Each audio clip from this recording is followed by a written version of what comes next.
Hello everyone. Today we'll be doing a guide for what is probably my favorite nation in Europa Universalis games in general, and in Paradox games overall, Austria. So this guide's going to be a fair bit longer than the Muscovy guide, because in the Muscovy guide, all I wanted to do was show off how to do the Diplo vassalization. I didn't really go into estates or anything like that. This one I'm going to go a lot more into warring patterns, certain events you want to trigger and their conditions for triggering, and a few other things like that in the early game to give you an idea for how you want to play it out. So this is going to be being played, as you see at the bottom right, in 1.1.4. And before I get right into it, I'm going to show a few playthroughs that I've done going into the early to mid 1400s, and just kind of show you the end state that I'm talking to, and also show you a few of the results of the events. So here is the first Austria playthrough I did with the changes for the Holy Roman Empire that were laid out in 1.1. And what I kind of want to highlight here is how we have all of Bavaria and we have this reform right here. And the current pain point on the 1.1 patch is that as Austria, this reform is really finicky to get and takes some serious RNG unless you're willing to do nothing except attack Hungary for the first 15 to 20 years. So the trigger conditions for this are there has to be an AI HRE Emperor. You have to have a Habsburg leader. It can't be a Regency. And it can only happen between 1345 and 1370. And as long as one of those conditions are not fulfilled, it has no chance of triggering. And then even if all those conditions are still fulfilled, it only has a 2% chance per month of triggering, which is abysmally small. So depending on the kind of player you are and how many times you're either willing to restart your game until it rolls and triggers, or you're going to ignore it and not try and play for this reform at all, completely up to you. I personally have not really had the patience to re-roll enough times to get it consistently. I got it in this one run, but I also got really, really lucky. Anyway, so now I'll get into the guide and we'll talk about the opening steps as Austria. So here we are with the Duchy of Austria on April 1st, 1337. And there are a few really interesting aspects to Austria right now. So you don't start out with any of the government reforms slotted in. So it is up to you how you would like to play. You can go diplomatic traditions and autocracy. What I generally do is I do agricultural cultivation for the prosperity and the food production, and then autocracy. Or you can wait until the Age of Renaissance triggers, and that's going to unlock a few other ones, and a plus 10 crown power that also gives centralization. So how you want to do that is completely up to you. For the purposes of this, I will slot in autocracy for the crown power, and I will slot in agricultural cultivation for the prosperity and food production. The market situation for Austria is pretty terrible. And as a result, you're going to want to, day one, found your own market. And that's kind of where the food production starts to matter. So if we look at the control pushing map mode, you can easily see that the whole entire southern half of your country is not getting any control. And then all of these exclaves over here are not either. In 1.1, or sorry, in 1.0, what I would have always said was you want to release these guys as vassals. However, in 1.1, I do not release those guys as vassals because the greatest limiter to this strategy in the early game is Diplocap. And until you become the Emperor of the HRE, Diplocap will be the limiter on your income and on how much expansion you may be willing to do. So the thing is, for those who don't know, when you go over Dipcap, you get a Malice. And that Malice will give you a direct negative to the amount of crown power and a percentage modifier. So if you are 100% over, I think it's about 20% Malice to crown power. And as you can see, you don't really have very many plus sources. So that can easily drop you down to 10. And whenever you're under 25% crown power, you obviously pay more upkeep cost. You have lower dip rep. You have way worse tax efficiency. And it's really the tax efficiency that kills. So the juggling of how you want to balance your crown power and your expansion, completely up to you. And now we're going to get into the real crux of what I would consider this opening steps based on. So in the current 1.1 patch, the Emperor will always ask you to give back land. And I think it's this land right here. No, that's Steinfeld. Maybe it's one of the other ones. I actually don't know what land. I always say no. I don't know why I'm getting sidetracked.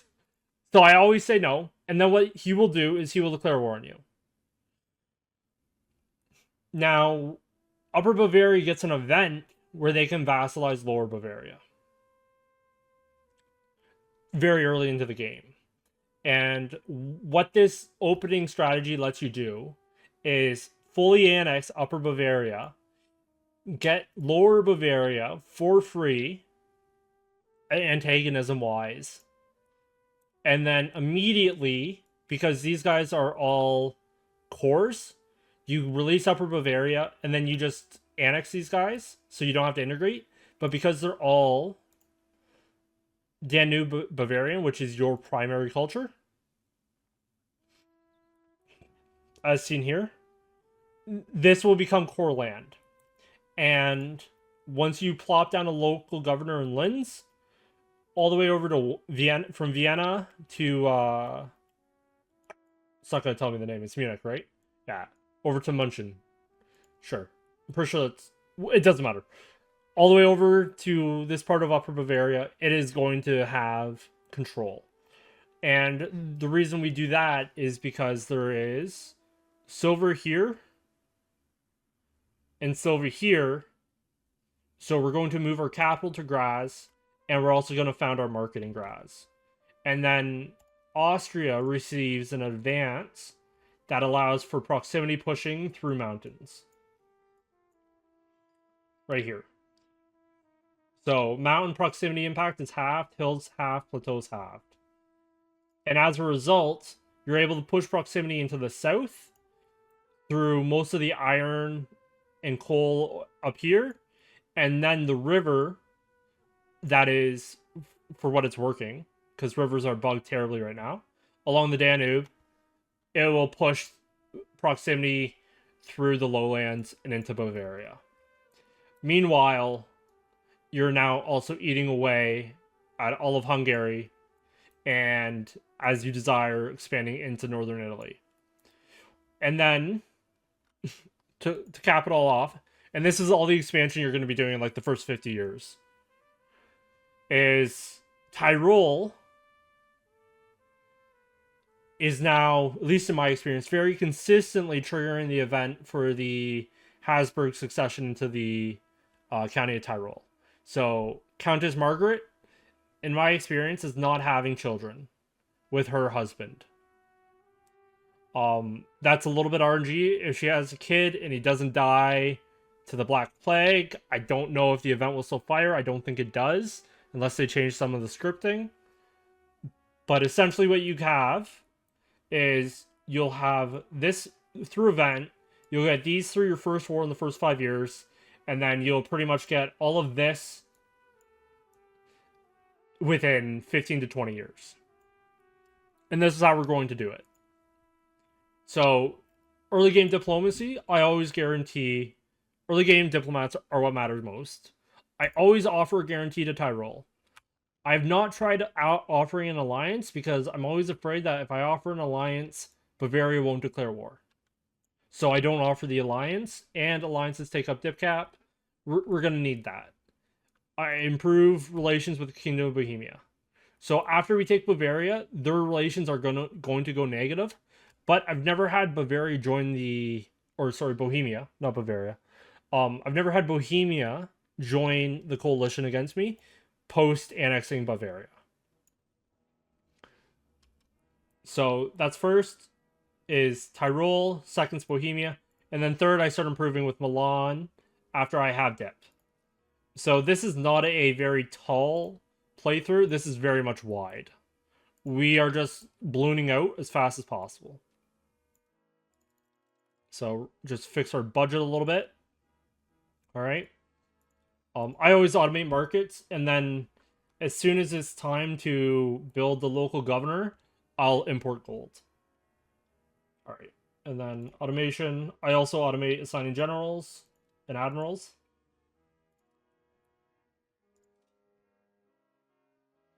And first things first. So they changed moving capital. It's now only a stab hit. Always worth, since you don't have to pay the money now to optimize your capital.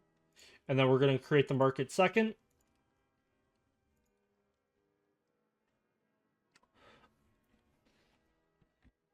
And let's queue up our researches. So Austria, because of Graz and market access, we're in the wrong age. I find Austria tends to get the institutions pretty slow. So if you are someone who wants to get them really quickly, you're going to want to ensure that you're importing as much as possible from Genoa or Venice, depending on which market spawn the various traditions. But like, for example, if London or France spawn professional armies, like you're just not going to get that quickly. So, and I personally do not build the sergeantry.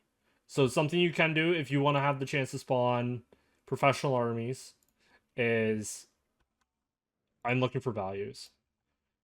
So because Austria starts with plus 20 and you need plus 10, you can also go build the sergeantry in Graz after it's become your capital to get the positive manpower tick. And if you keep your quality above 10, you'll have a chance to spawn it. Lately, I haven't been bothering because I have not been going professional armies. It is ruinously expensive. And at least the way I've been playing this campaign, it is never something I can afford in the early game. Alright. After that, we're building our bailiffs in our silver provinces. So Judenberg and Wise. Followed by a silver mine each. And then there is a wheat province. So one of the biggest problems with I don't think I'm going to be able to afford that yet. Anyway, that's fine. One of the biggest problems with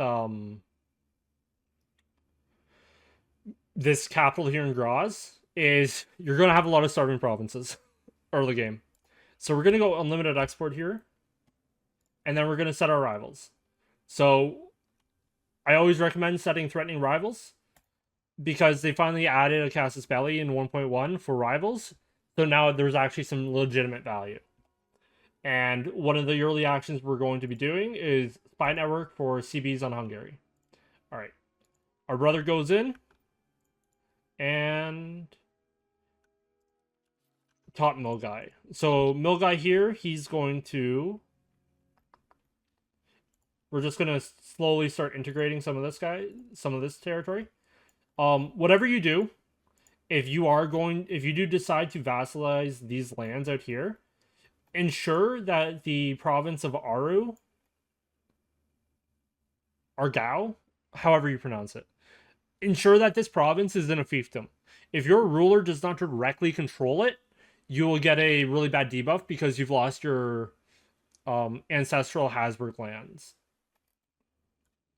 And personally, with how much they've like slowed down the economy and nerfed the economy, I don't even worry about it. So I just slowly start integrating because at least then it gives you a little bit of value. But if you do not want to integrate this land and you just want to make it a fiefdom, go for it. And then you can use your cabinet slot for whatever else you want. So this guy right here, I'm going to start with him pushing a value for me, but he is going to change over to diplomatic endeavors.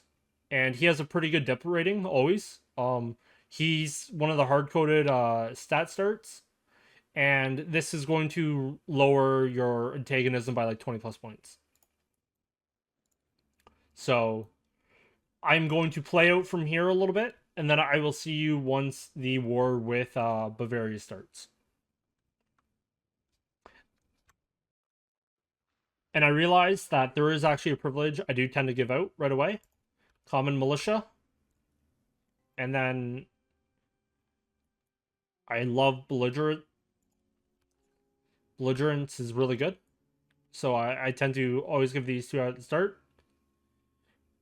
This creates weapon demand, increases levy size. And then belligerence just helps with antagonism a little bit. So, yeah. This keeps our belligerence trend. So we stay with the 40 belligerence. So here we are. The emperor has demanded unlawful territory return. We decline. So that gives him a minus 100. And then as we advance a little bit, he is going to declare war. So he's declared us our rival. We now have another diplomat. He's going to start building a spy network in Hungary.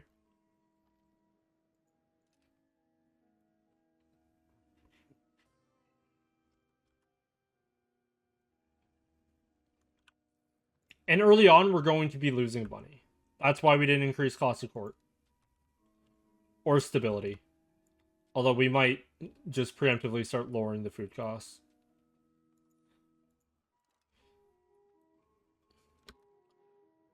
And something I kind of forgot to mention.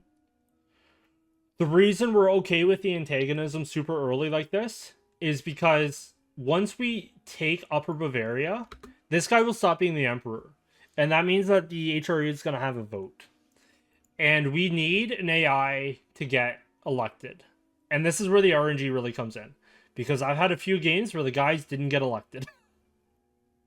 And I crashed out on a previous one that I just played where it was 18 years.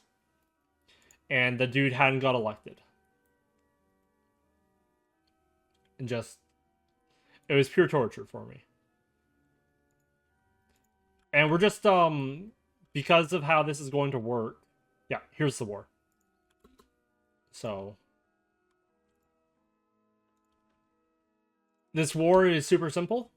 Sometimes they'll call Aquilia in. If they do, not a big deal. No need for these guys to get raised. They just die. Upper Bavaria only has 4k troops. Fred has like 1,200. And then you're going to raise about 20,000. So, you go there. You're just going to go chase. And then you can just go take that. Split in half. Go take that. And this will ensure we have food going into Munich. I assume it's Munich. And yeah. So he's just going to chase down and kill the Bavarian forces. And Aquilia did join. Alright. So we'll ignore them early, but because they're only 2k troops. And we want to start getting some conflicts here. So they've already lost half their army.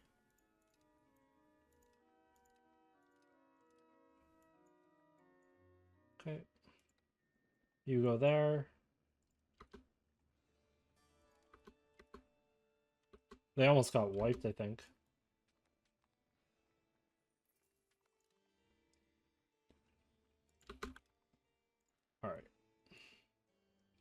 And now we have to find Aquilia.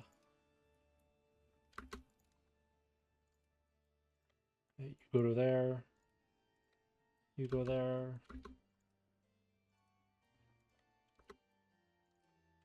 There. All right.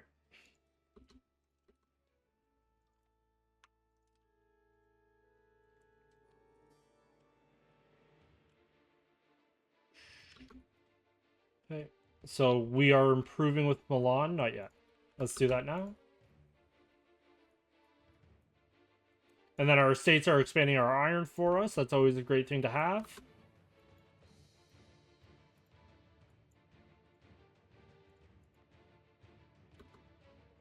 And the key here, and that really kind of decides this opening, is you do not peace out with Upper Bavaria until they have annexed, or sorry, vassalized Lower Bavaria.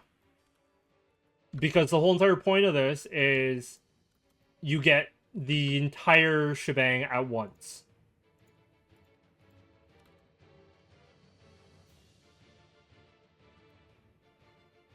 And the easiest way to tell is that will turn dark to signify that they have been vassalized. At least on my settings, it does. However you have your map settings, that will determine what it looks like.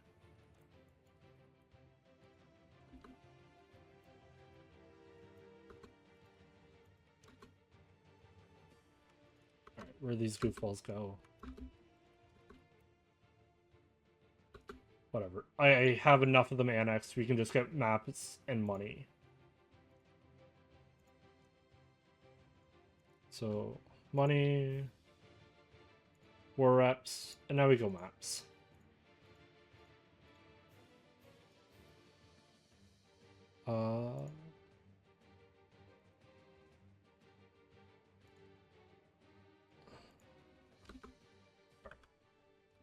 They can peace out October 14th. So there's still another 4 months.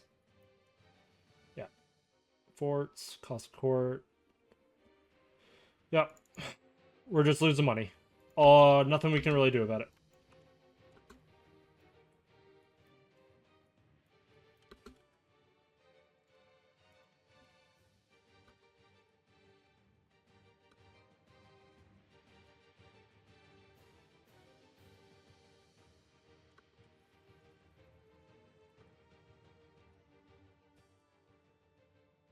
Found you. Yeah.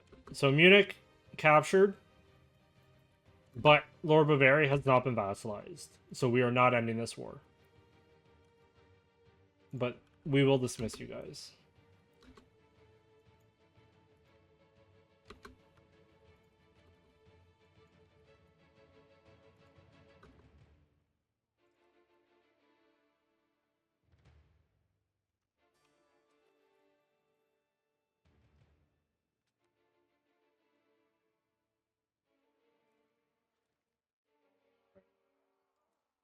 Oh, they'll now accept it? Cool. And anything else here that we want? 1, 2. Cool. Perfect. 100%. Now we dismiss. And we wait. So I don't know what the mean. I've not looked at the Bavarian events, but like the dude died, so it should be pretty soon that Upper Bavaria gets this event. There we go. So they're now a vassal. And now, something very important. We cannot forget to switch our brother over here to... I scrolled right past it. Diplomatic endeavors. We'll go to the end of the month just so that everything has a chance to tick over. Okay. Rivalry is ended. Very cool.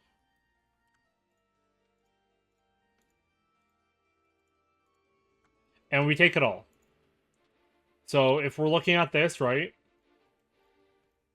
It's a pretty big coalition in terms of just total countries. But we're okay with that.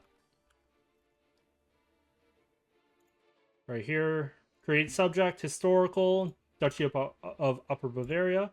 You are a fiefdom. Cool. So, 2 years in, well, year and a half in. And this is going to be what the coalition's looking like early. So Milan, not joining it. That's good. Bohemia, not really joining it. Messin, they might. So we need to ensure that they don't. Or at least if they do, not for long. And then we tackle some of the other big guys. So we were already improving with Würzburg. Heddenberg is next. The guys in here, we just don't care about them at all. They do not matter in the slightest. Okay, Verona doesn't matter. They have their own coalition problems. So we're just going through, and we're just kind of picking the ones that we care about. Tyrol, for example, because we're guaranteeing their independence, they didn't really get any antagonism with us. Like, they got 60, but they're still green because you also have minus effects. Same dialect, same religion, etc., etc. So, all right, we will do the Palatinate. And we're already in Magdeburg once we have a diplomat. And yeah, so right now we're building Spy Network 9 with Hungary. And our next step is alliance with Bohemia, 10 favors with Bohemia. The Rhine will not have food access. And then we rival France.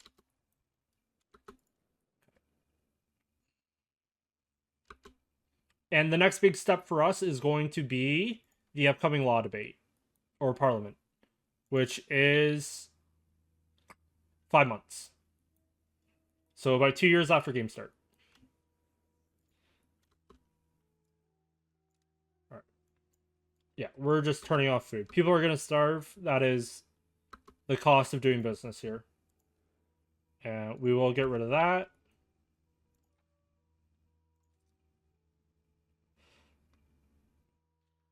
Okay. Yeah, I'm fine with that. Early game here is always a little bit debt driven. And I'll be back when the parliament starts. So parliament's ready to be started. And this is where the RNG comes in. So if we look at the electors right now, they're currently in deadlock. And you need 4 votes for someone to get elected. So the Rhine has 3. Bohemia has 2. Is that Hesse? Luxembourg has 1. And Saxe-Wittenberg is voting for Lunenburg. Like, basically from here out, we need someone to get elected. And it can't be us. Because if we are the ones elected, we're not going to be able to get the event that has the mean time of 1345 to 1370. And we want that event. That event is like so much money when you extrapolate it out with money saved on legitimacy cost and money from crown power. Because the extra crown power just increases your ability to go past your dip cap to continue to expand. So anyway, on to the Landtag. All right, we're always going to be taking the highest probability, like the highest percentage ones, because the early game Landtags are not really for me about getting Casus Belli from the province, like fabricate the CBs. It's all about law changes, and there are some critical law changes here that we have to do. So the first one that I always forget about, but that matters an absolute crap ton, and I'm drawing a blank on it. I really don't think it's this. You know what? It might be this. It is this. Distribution of power. We need to go favor the elites. So when we look at our tax base,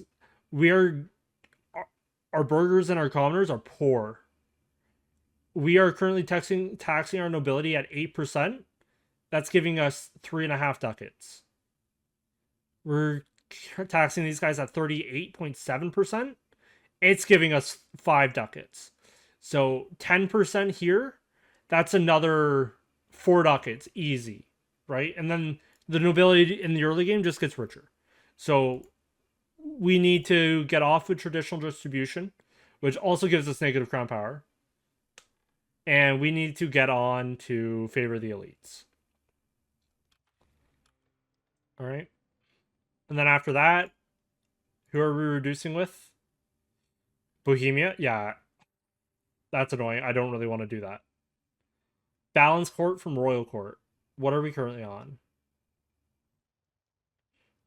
So we're on monthly aristocracy, extra cost. Balance court is just legislation efficiency for 12 stab. I don't think that's worth it. I kind of want the nobles. So because I'm not willing to take the dip hit with Bohemia because I want to get that alliance with Bohemia and I don't want to have the chance of them either rivaling us or joining the coalition, which is this right here at the moment. I'm not going to go for any other law changes or additional taxes. This is just going to fail. We're going to lose 7 stab and we're going to move on with our lives. Because right now, Bohemia is a minus 54 for us. So from here, that's going to slowly be getting implemented. That's going to help us get a lot more money. And after that, we're going to use our diplomat that we have as soon as we can. So once we have more than 10 relations with Bohemia, we're going to start currying favors. And then as we're in the process of currying favors, we are going to take the spy network with Hungary when it's at 20 and fabricate a CB, which is going to be 0 extra costs. And then we'll use those favors that we got with Bohemia to call them in, and they're essentially going to solo Hungary and Poland. And we're just going to be there to collect some war score so that when we peace out with money, we'll also get some of that money. So I will see you once we get there or something interesting has happened. Also, I just noticed this. The Scandinavians right now are infamous for getting involved in every single independence type war. So this was an independence war on Upper Bavaria. But because we wrecked Upper Bavaria, there's no chance they're ever going to win it. And these guys, I think, were a vassal or something. I don't know. It's messed up. It says Upper Bavaria. But maybe it's because Upper Bavaria was the emperor at the time and then they didn't join. I have no idea. Whatever. Doesn't matter. Tyrol should not lose territory here. Is what that whole entire rambling was supposed to get to. Hopefully they don't. Kind of sucks for us if it does. Borders don't look as pretty. Alright. I'll be back in a bit. So, we are now in luck. And hopefully at the end of the month, we'll actually have an emperor. Unfortunately for me personally, I'm not doing this guide on an Iron Man save. So I'm not going to be continuing it. But hopefully the Palatinate will be elected. Boom. And in 3 years, we will hit the meantime for the event to have a chance to start firing. So this guy's young. Hopefully he doesn't instantly die to the plague. That would suck. But the other thing that means is we are now safe to start improving with the electors. So I had previously not really been improving very much with the electors. For example, the Palatinate, I only improved to 60, just enough to make sure they didn't join a coalition. Mains, I just started a little bit. This is just to get them, that was to get them to leave. But as it stands now, we are free to pray the guy doesn't die and start pursuing an emperorship. Our heir is born, but again, you don't get the reform or the event chain if you don't have a Habsburg on the throne. Regencies don't count as having a Habsburg on the throne. I've never had it with a Habsburg regency, so that might be different, but I have no idea. I haven't tested it. And then in other news, we have our CB on Hungary completed. So all we are waiting on to finish is our favors to curry, which is 25 a month, or 0.25 a month, I should say. And then we want to have 2 diplomats in the bank so that we can instantly call them into war. And yeah. So that's not going to take long, so we're just going to kind of sit here on 5 speed. So the thing about this game, EU5, is that via influence actions, when you call someone to war, they can't say no. That's annoying. But yeah, they can't say no. So favors are at 8. Like, obviously, if we decline that call to war, we get breaking alliance, etc., right? So we have to accept this. And then game slows down. So Venice got the Renaissance. I really hope that they don't take Grafen. Or Grafenau? Grafenau? Rufnau? Whatever. God damn it. Whatever. This isn't an actual save. I'm getting way too excited. I'm not actually going to continue this save, so. But generally, I like clean borders. That would be a sticking point for me.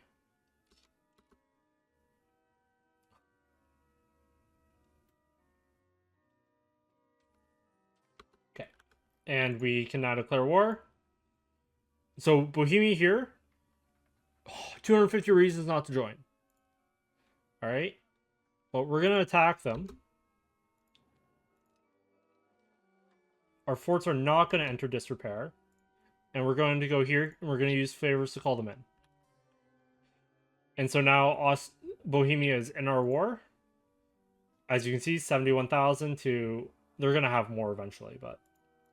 Hungary must have been fighting Wallachia. Yeah, Hungary is fighting Wallachia. So we're picking an interesting time to attack them. No. We're not going to raise in Graz. And then I'm going to just fight out the war. In reality, there's not much you need to do. You have 7k or something insane. So if we go here, so yeah, you'll have 13,000 just from the Bavarias, and then you're gonna have the stupid amount of like 55,000 from Bohemia and their vassals, and then you're gonna have 20 of your own. Poland and Hungary don't stand a chance. And then I'm gonna come out and I'm just gonna kind of show you the peace deal. So I will see you when we have time to make peace. So my peace deal with Poland looks a little something like this. Max money. Humiliate for prestige, because prestige will give you less antag. As you can see, antagonism change modifier plus 0.05 at 23, so that only gets better. And then war reps, because that's going to go to us, and annul all treaties with Hungary. So we send that off. And we did not get much of the money, unfortunately, but I mean, what can we say? We're good allies. Bohemia must love us. And the war continues on. And as you can easily seen here, we may have lost 30k, but they were at 40 and they are now down to 10. Alright, and we got insanely lucky. So literally first chance possible, the event fires that we care about. Yeah, we'll give. So draft the necessary, forge the Privilegium Maius. Draft the necessary documents, send money. So I don't think sending money has any effect. I'm gonna be honest, I don't think it has any effect. But as a point of comparison, we saw at the very start of the video what the privilege looked like. So for shits and gigs, I'm gonna send it, but generally, I would always just send this. So he refused. So we got all our money back. All right, and now we get the Liberatus, and we also get a change to dynastic cognatic primogeniture. So here is where your game will just be like hard setup. All right. It's a free reform. It's pushing to aristocracy, which is what you want. The free monthly legitimacy and free crown power. So after this point, you're free to just continue. But everything hinges on someone getting elected first. So after this, we're now free to get elected, be the HRE, and we're not going to have to deal with any of the dipclap problems that I had mentioned previously. So I will show you the peace deal with Hungary. And it's ambitious. And I'll also show you what I've been doing in the meantime. So I've been going to the slightly larger powers, such as Florence, etc., and I am um doing all of the improved relations. The Pope, Provence, because they get pissy.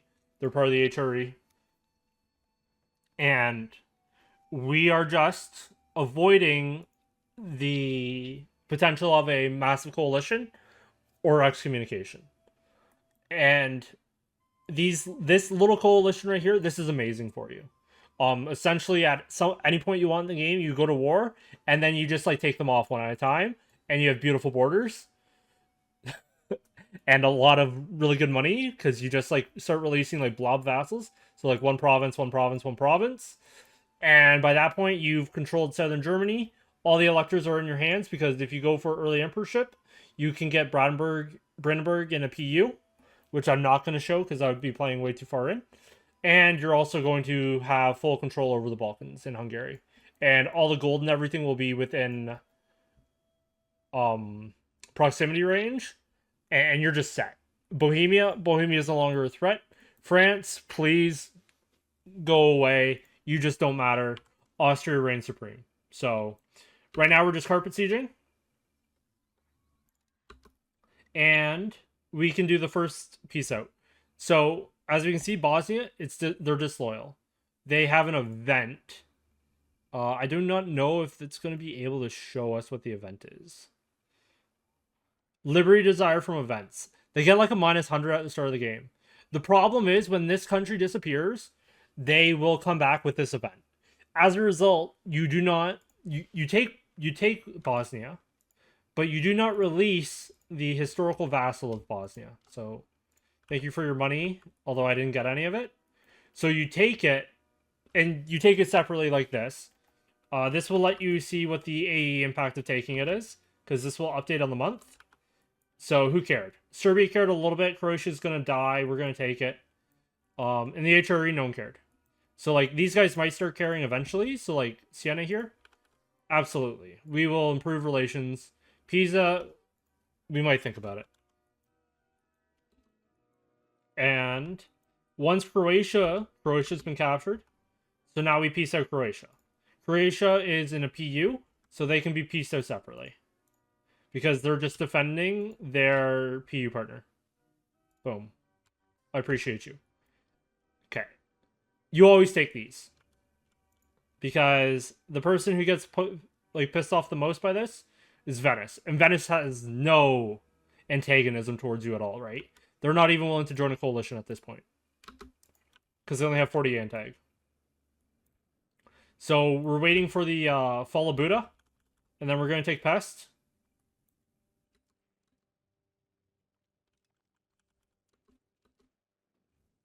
I think Buddha has fallen, so now we take Pest.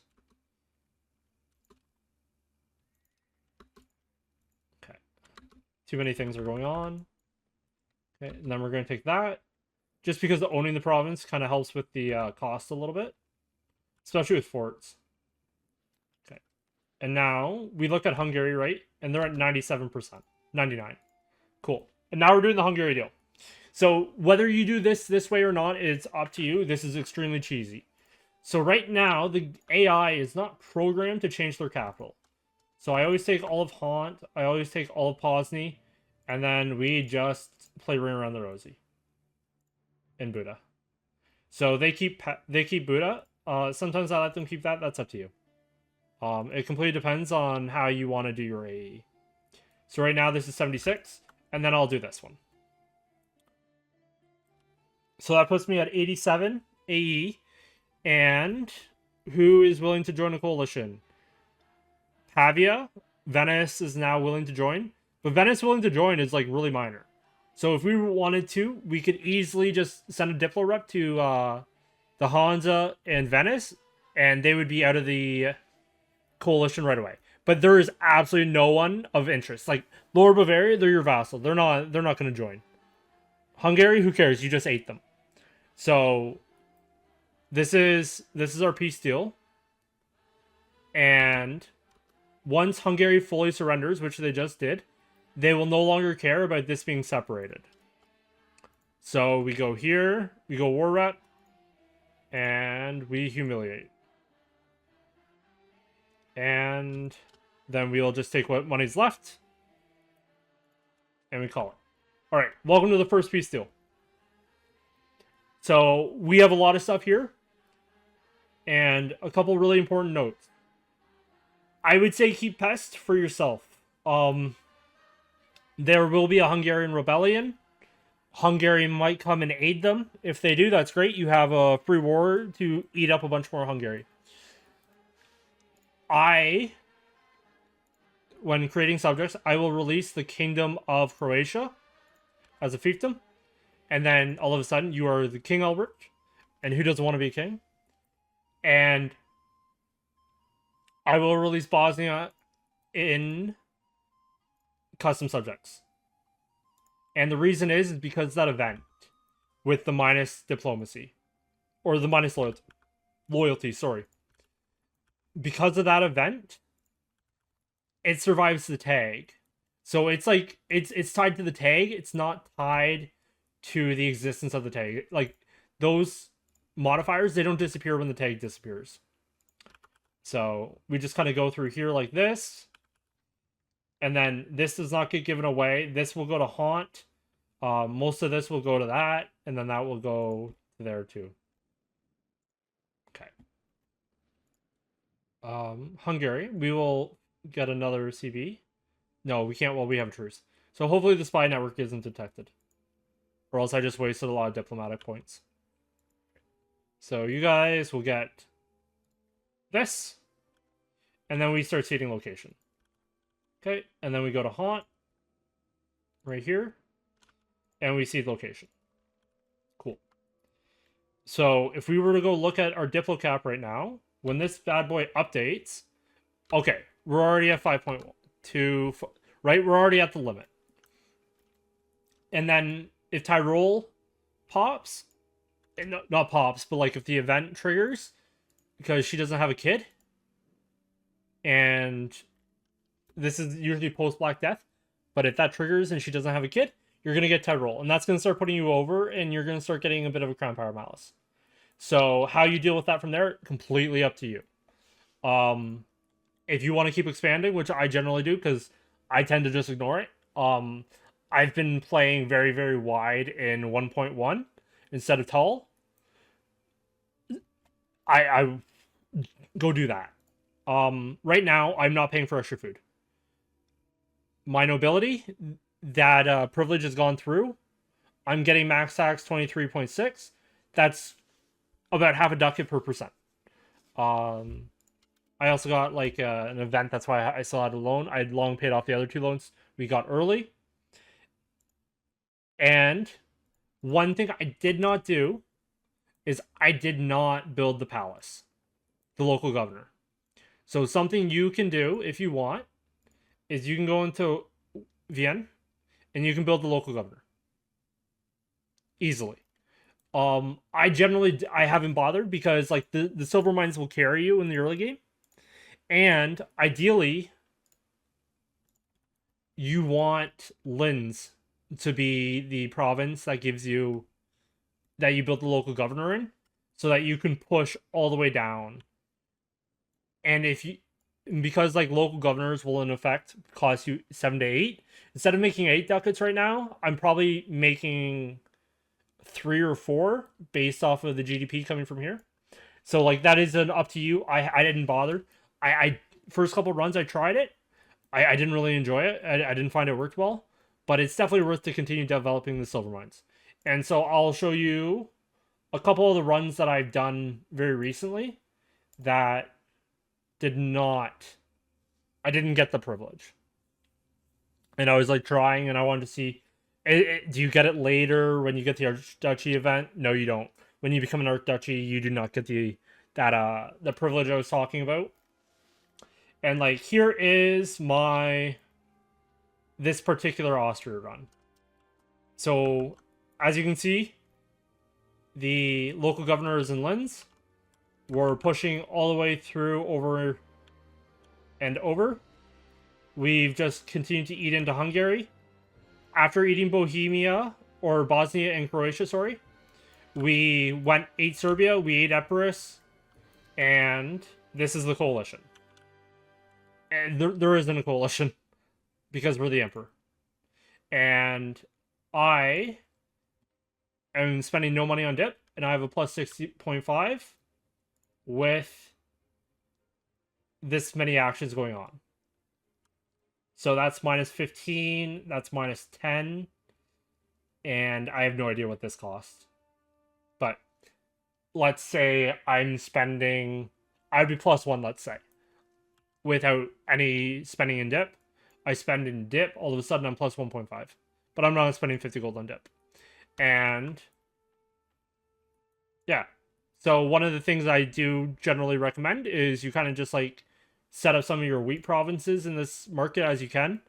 So get a farming village, windmill, bridge, irrigation, build up those wheat farms.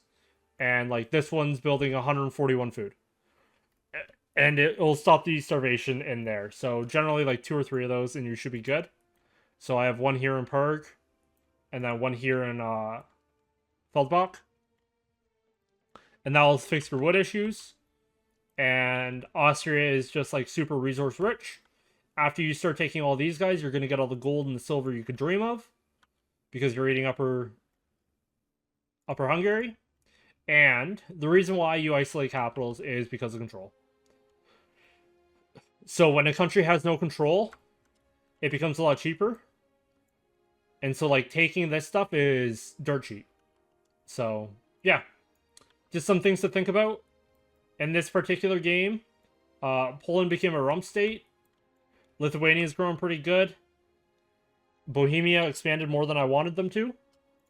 And we have Brandenburg in a PU. And yeah, so hope you enjoyed. Hope that helped. I know it's going to be like 30 plus minutes, but I wanted to spend a little bit more time on it because I think it's really worth explaining. And it really sucks when you don't have that government reform because you'll always get the Archduchy of Austria. The one in that playthrough, though, you don't always get it. And it's up to you if you want to try and min-max for it. But yeah. Thank you. If you enjoyed, please like and subscribe. Leave a comment. It means the world to me. Have a good one. Bye.